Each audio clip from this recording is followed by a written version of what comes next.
কি ফরিদ ভাই বারবার ফোন দিচ্ছেন কেন? সমস্যা কি? চাঁদ অনির্বাণ 20,000 টাকা কাটা। এই নেন আপনার কুরবানির 20,000 টাকা। কি ব্যাপার, আপনি আমার কোরবানির টাকা ফেরত দিচ্ছেন কেন? বলছি আপনি একটু সাইডে দাঁড়ান। ঘটনা কি কিছুই তো বুঝতে পারছি না।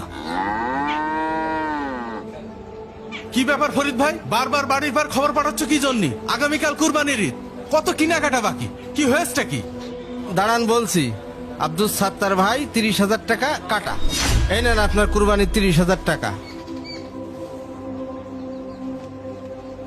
কি ব্যাপার সাদ ভাই, ফরিদ ভাই কি পাগল টাগল হয়ে গেল নাকি? গরুর টাকা সব ফেরত দিচ্ছে কেন? আজ বাদে কাল কুরবানি। আরে আমিও তো কিছু বুঝলাম না, আমি ছিলাম অফিসে, আমাকে বারবার ফোন দিয়ে ডেকে নিয়ে এসে গরুর টাকাটা ফেরত দিয়ে দিল। কি ব্যাপার ফরিদ ভাই, আজ বাদে কাল কুরবানি, এভাবে গরুর টাকা ফেরত দেওয়ার মানেটা কি? বলছি আপনি একটু সাইডে দাঁড়ান।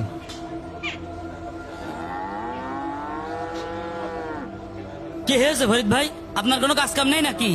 আরে অত উত্তেজিত হেন না, থামেন। উত্তেজিত হবো না মানে? আমার বাড়ি এক গাদা আত্মীয় স্বজন এসে বসে আছে, কালকে ঈদ, আর আপনি হুদাই আমার ফোন দিয়ে ডেকে নিয়ে আসলেন। কি করতে ডেকেছেন কন?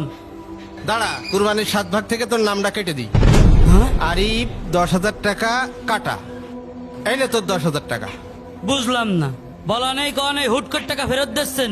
আজ বাদে কাল কুরবানির ঈদ, আমার আত্মীয় স্বজন সব দাওয়াত দেওয়া হয়ে গেছে, তারা আমার বাড়ি বাড়ি এসে বসে আছে, আর আপনি আমার 7 ভাগের তে বাদ দিয়ে দিচ্ছেন। আগে বলবেন না আপনি আমার সাত মামা সাতটা চাচা টাকা ফেরত দিতেছে কেন? আমি কিছু জানি না, এদিকে আমার টাকাও ফেরত দিয়েছে। এটাকে আমারটাও ফেরত দিয়ে দিয়েছে। আরে মুশকিল, চুপ করে আছেন কেন? বলবেন তো আমাদের কেন বাদ দিচ্ছেন? আরে ভাই আমাদের তো সমাজে একটা ইজ্জত আছে, আপনি আমার টাকাটা ফেরত দিচ্ছেন কেন সেটা তো বলবেন।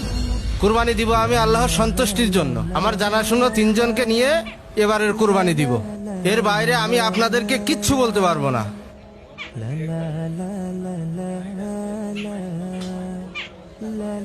শালা গরু কিভাবে গোস্ত রেন্দে খাবো আমি সেই চিন্তাও করে রাখিছি, আর আমার 7 ভাগের তো বাদ দিয়ে দিল। ধুর। সাত্তার ভাই বলেন। আমি ফরিদ ভাইকে খুব ভালো মানুষ মনে করতাম। এই গ্রামে এমন কোন বাপের বেটা আছে যে আমার বাড়িতে গিয়ে দুটো ভাত খেয়ে আসেনি? আচ্ছা বলেন, আমি ইচ্ছা করলে প্রতি বছর একটা আস্ত গরু কোরবানি দিতে পারি না? তা পারেন। ফরিদ ভাইকে আমি এত ভালো জানি, আমি কোনো হিসেব নিকেশও করি না, আমি টাকা পয়সা তার হাতে দিয়ে কোরবানি করাই। কাল ঈদ, আর আজকে আমার টাকাটা ফেরত দিয়ে দিল, এটা কোনো কথা হলো? আপনি বলেন। কিন্তু ভাই আপনি আমার বিষয়টা দেখেন, এই গ্রামে এমন কোন লোক আছে যে আমার কাছে টাকা হলাচ্ছে পায়নি, আর আমার মতো নিষ্পাপ মানুষের ওর কুরবানির থেকে বাদ দিয়ে দেয়? ওর কত বড় সাহস, চিন্তা করতে পেরেছেন? আরে ভাই আপনি তো তাও হাওলাত দেন, আমি তো এমনি দিই। আমার মতো কোনো দানশীল ব্যক্তি আছে এলাকায়? আপনি বলেন। সাতটা চাচা, 7 মামা, 7 ভাগ কুরবানির মধ্যে ও যখন আমাকে নিল না, ও যখন আমাকে কুরবানি করতে নিল না, ওরও কুরবানি আমরা কালকে করতে দেবো না। ও কালকে কি করে কুরবানি দেয় আমি তো দেখবো। ঠিক বলেছিস ভাইস্তে। চাঁদ ভাই চলেন, হ্যাঁ চলেন, দেখি ওর চলেন কি চাচা, ব্যবস্থা করা যায়। মামা চলেন। হুজুর আর দেরি করার দরকার নেই, কুরবানি শুরু করেন। ঠিক আছে, তাহলে গরুটা শোয়াই ফেলেন। এই ধরেন ধরেন ধরেন, সবাই ধরেন। ঠিক আছে হুজুর, আমি পিছনের দিকটা ধরছি। হুজুর থামেন, হ্যাঁ, গরু জবাই বন্ধ করেন। আমাদের বাদে এখানে কোনো কুরবানি হবে না। গোশ তোমরা খাবা মজা মেরে, আমরা খাতে পারবো না, তা হবে না। বুঝলাম না আপনারা কি সব কথাবার্তা বলতেছেন। এই গরুর ভাগিদার আমিও ছিলাম, আমাকে চক্রান্ত করে বাদ দেওয়া হয়েছে।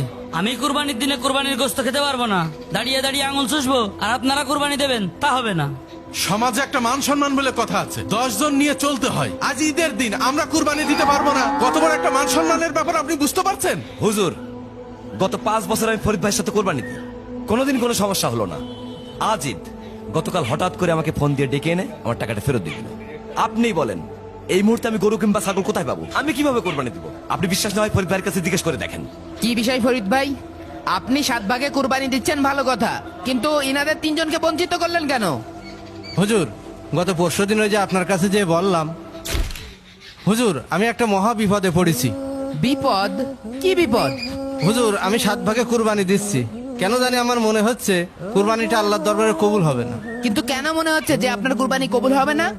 আমার সঙ্গে কুরবানি দিচ্ছে 3 জন, একজন সুদখোর, একজন ঘুষখোর, একজন নেশাখোর। এদের সঙ্গে কুরবানি দিলে কি আমার কুরবানি কবুল হবে? আপনি যদি এই 3 জনের সাথে কুরবানি দেন, আল্লাহর দরবারে আপনার কুরবানি কবুল হবে না। ও আচ্ছা, আপনি তাহলে এই 3 জনের কথাই বলছিলেন। আপনাদের 3 জনের ইনকামে একটু ঝামেলা আছে। হুজুর আমি তো ব্যবসা করি, আমি কঠোর পরিশ্রম করি। চাঁদ ভাই বড় চাকরি করে, আমি জানি উনি একটু ঘুষ খায়। বিরাট ব্যবসায়ী, আমি ঘুষ খাই? ভাই, তুমি তো লক্ষ লক্ষ টাকা সুদে কারবারি করো, তোমার জন্য আজকে এই কোরবানিটা নষ্ট হয়ে গেল। সাতটা চাচা সাতমা মানে সুদ ঘুষ খাই, আমার কি সমস্যা? আমাকে বাদ দেওয়া হলো কেন? হাট! সাত্তার কাকা সাত মামা সুদ ঘুষ খায়। ভাই, তুই তো একটা কালো বাজারি, তুই কয় বাজে লেগেছিস? তুই মাদক ব্যবসা সহ কোনটা করিসনি? আমি কি মাদক ব্যবসা করতাম নাকি? খাতাম আর কি। বেয়াদব কোথাকার, তোর জন্য আজকে এই কোরবানিটা নষ্ট হয়ে গেল। ও, আপনাদের দুইজনের জন্য, এক চোরাকার বাড়ি, এক ঘুষখোর। এই জন্যই আমি কুরবানিটা দিতে পারলাম না। ওই মিয়া, আপনাদের দুজনের জন্য আমি কোরবানি দিতে পারলাম না। আমি একজন ফার্স্ট ক্লাস অফিসার, হ্যাঁ, ফার্স্ট ক্লাস। আপনি একটা বিরাট সুদখোর, অফিসার, আরো ঘুষ। একটা মাদক সেবী। আমি মাদক সেবক না? কে জানে না যে আপনি টেবিলের নিচ কথা দিয়ে লাখ লাখ টাকা কামান? আমি তো আগে বললাম আমি একজন অফিসার, এই জন্মে আমার মতন একজন অফিসার হয়ে দেখ। বসে বসে বিরাট গাঁজা খাওয়া, অফিসার তুমি। মাদক সেবন করা না। সে লোকে জানে কিরাম অফিসার। আপনারা কি শুরু করলেন? থামেন। শোনেন, ফরিদ ভাই তো সঠিক একটা কাজ করেছে, কারণ ফরিদ ভাইয়ের সৎ পথে উপার্জন করা টাকা দিয়ে সে কুরবানি দিচ্ছে। সে তো চাবেই তার কুরবানিটা যাতে আল্লাহর দরবারে কবুল হয়। আপনারা 3 সুদখোর, ঘুষখোর, নেশাখোর মিলে যদি তার 7 ভাগের ভিতরে ভাগী হন, তাহলে তো তার কুরবানিটা আল্লাহর দরবারে কবুল হবে না। সে যে কাজটা করেছে সঠিক কাজ করেছে। শোনেন, আপনারা আল্লাহ তাআলার কাছে তওবা করে ভালো হয়ে যান। ইনশাআল্লাহ আমরা পরের বার একসাথে কুরবানি দেব। ফরিদ ভাই ধরেন, গরু ধরেন। لن ينال الله لحومها ولا دماؤها ولكن يناله التقوى منكم। কোরবানির গোশত ও রক্ত আল্লাহর কাছে পৌঁছে না, বরং কোরবানির মধ্য দিয়ে তোমাদের তাকওয়া, পরহেজগারি বা আল্লাহ ভীতি তার কাছে পৌঁছে। এমনি ভাবে তিনি এগুলোকে তোমাদের বশ করে দিয়েছেন যাতে তোমরা আল্লাহর মহত্ব ঘোষণা করো, এ কারণে যে তিনি তোমাদের পথ প্রদর্শন করেছেন। ভাইজান, নিজ দায়িত্বে ভিডিওটা শেয়ার করে সবার মাঝে ছড়িয়ে দিন।